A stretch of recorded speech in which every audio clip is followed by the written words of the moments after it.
Alright, ladies and gentlemen, what's going on? My name is Denanu, and I'm the man with black privilege. And, with this video here, we're going to be talking about Marvel. Marvel just came on a Comic-Con, swinging for the fences, and they've announced a bunch of content, new TV series, movies, upcoming projects, and things like that. And we're going to be talking about a few of them here. Mostly all of them, because me being a comic book guy, I've been reading Marvel most of my life. I have a little bit to say about it, so you guys are going to hear it. First thing we're going to be talking about is Black Widow, her solo movie, which is long overdue. I'm going to say I'm interested in it. I've been waiting for this movie to come out for a while.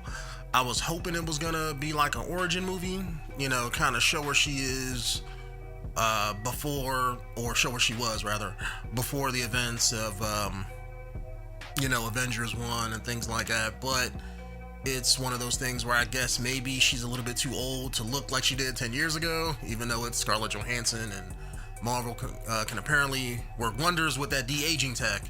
But this one's not going to be an origin movie. It's going to be a movie that's kind of stuck in, I think it's in between Civil War and Infinity War.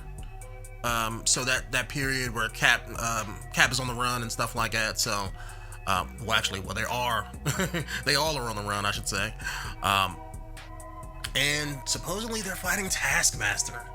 And Taskmaster is one of those villains who he doesn't really have, I mean, I guess you could say he has superpowers. But I always liked him as a villain. He's one of those villains who kind of pop up here and there, but he's never like the main focal bad guy that the hero of the book has to fight most of the time. He's usually a hired gun, and he gets the job done and then goes home, or tries to get the job done and gets his butt handed to him, and then they go off and fight whoever hired him. That's typically how it goes. But he has the powers to basically mimic any kind of fighting style or movement that he witnesses or experiences. Think of it like super muscle memory. Whereas instead of, let's say, doing it for himself, he can watch Captain America fight and then mimic how Captain America fights in its entirety, So he's a very interesting villain, because Black Widow, she doesn't have any superpowers per se. Although she's kind of like Wolverine, where she's fought everybody for the most part in the comic books. If they did wanted to pit her up against somebody who did have powers, she would be the ones to kind of, take them down and stuff like that. She's incredibly capable. But I guess to pull in somebody like Taskmaster, who's somebody we haven't really seen in the MCU, that's a good move. I'm a huge fan of his, and I can see how they can make a really good movie out of that. I just don't see how his powers are gonna play into effect. That's, because you have to show that on screen some kind of way. So unless they kind of change how his powers work, which I don't think they would do, because that's kind of negates who he is. I mean, at that point,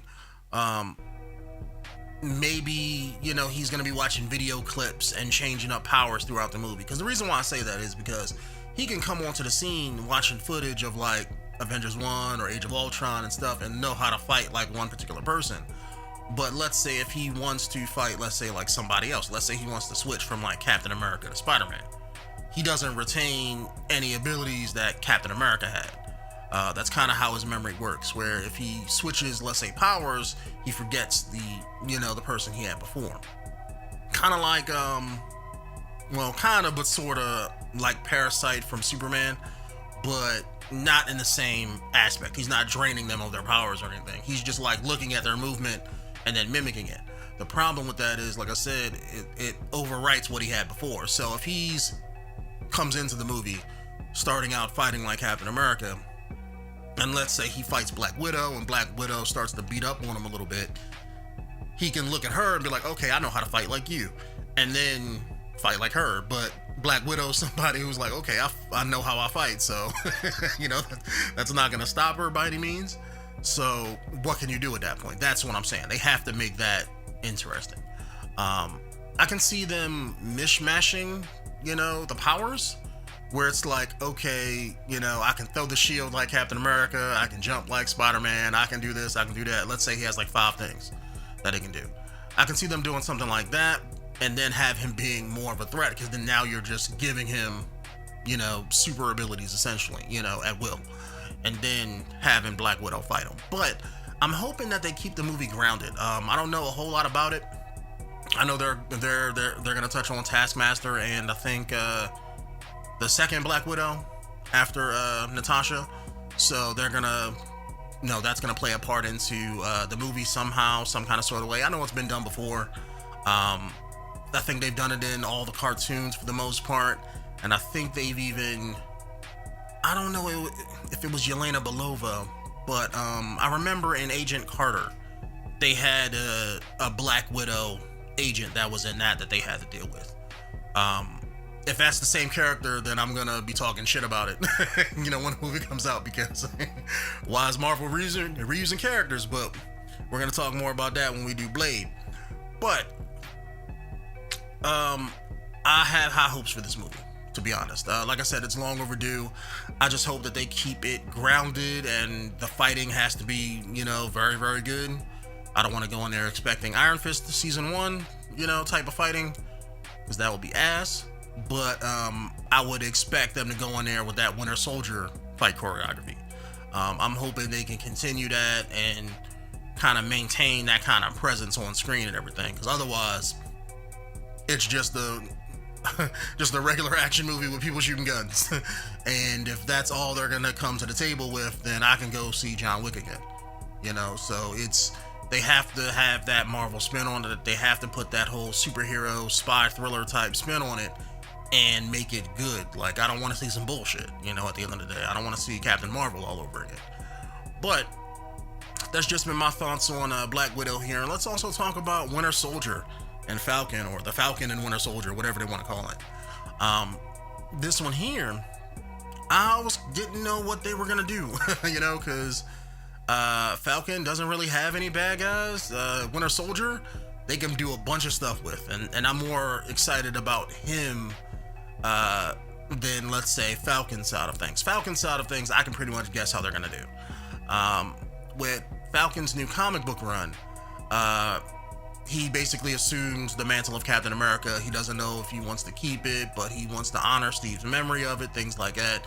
I'm assuming they're gonna probably do something similar with his character in this, in the Disney Plus show, because you have to show him, like, okay, well, should I do this? Should I not do it? Things like that. I'm guessing that's gonna be what it is, because they're calling it Falcon and the Winter Soldier, not Captain America and Bucky, or Captain America and the Winter Soldier, you know. So I'm assuming there's a reason for that. So I'm assuming his whole thing is learning to come to grips with being Captain America, and then taking on the mantle in its entirety. With Winter Soldier, like I said, they can do a lot of things with Bucky. Ever since they brought him back as the Winter Soldier in the comic books, you have a bunch of stuff to pull from. If they had any balls, if it were me, I would do the whole Man on the Wall storyline, you know, because that was done extremely well in the comics, and that's something that they can do now that they're introducing the cosmic side of Marvel. Maybe bring him on with Sword if they ever decide to do that in the MCU. You can do a lot with, you know, Winter Soldier. But what I think they're gonna probably do is they're bringing back Baron Zemo.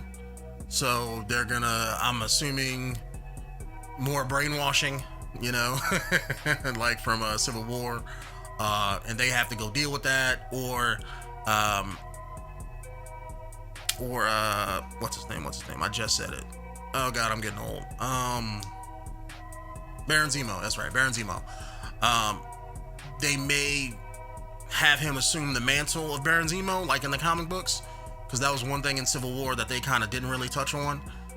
He was Baron Zemo in name only. You know, the character was nothing how he is in the comic books.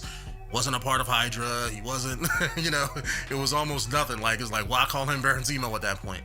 So maybe in this, he discovers that his grandfather was in Hydra, and maybe that's what he leans into, that persona, dons the purple outfit and stuff like that. Because that's kind of sort of where they took his character in if you ever seen, I think, what's it called, Marvel's Avengers, the Avengers cartoon that they got going on, that's kind of in the same line as the movies, but it's not a part of the same continuity. That's kind of how his character was. You have Baron Zemo, let's say present day Baron Zemo, and his grandfather was the Baron Zemo that Captain America fought during World War II. And that was a part of Hydra and stuff like that. In the comic books, there's only one Baron Zemo. You know, the guy from the Captain America fought during World War II. So by Captain America being the only person that's, let's say, frozen in ice, you know, they can't just bring back that original person. And since they never explained him in the MCU, they can't just introduce somebody that nobody's never heard of. So I think that'll work out a whole lot better because of that. Just make it his grandson and make it like some kind of long lost lineage type thing that you didn't know you had, but here you go and you got to deal with that. And I'm hoping these Disney Plus shows, because I'm assuming they're going to cost a lot of money. Disney's not making all these billions of dollars with all of these Marvel movies and not doing something with it. So I'm hoping they're going to be like mini movies, essentially. A lot of people are probably going to compare them to Netflix, but Netflix's stuff always had like a shitty budget. Like if you go back and even watch some of the Marvel stuff in there, let's say like Luke Cage, they never do anything that's super comic booky. You know, they always try to ground the powers in realism. Like Luke Cage is super strong, but he's not out here lifting any cars or, you know, holding up the side of a building, you know, like he is in the comic books when it comes to a lot of things. He only gets shot by like small arms and submachine guns and not like assault rifles and stuff like that. So it's, well, except when they shot him with that funky bullet, but outside of that, they never show him doing anything, you know, superhuman, essentially. Take like what they did with Iron Fist, you know, prime example. You ever watch like Iron Fist season 1, and it was like they would always show his hand glow and have him punch stuff, you know, which is cool, which is exactly what he does, but they never show like the kind of damage that he can really do with that fist. Like they show it maybe like once or twice a season, if that. Whereas in the comic book, when you see him, like I remember watching him punch a helicopter one time and blowing up the helicopter. You know, they won't do that because it costs CG and CG costs money. So how can we mimic the ability but keep it cheap? You know, essentially that's what they do. So I'm hoping that these Disney Plus shows can actually keep the quality level the same and have it be on par with the rest of the MCU movies and stuff like that going forward.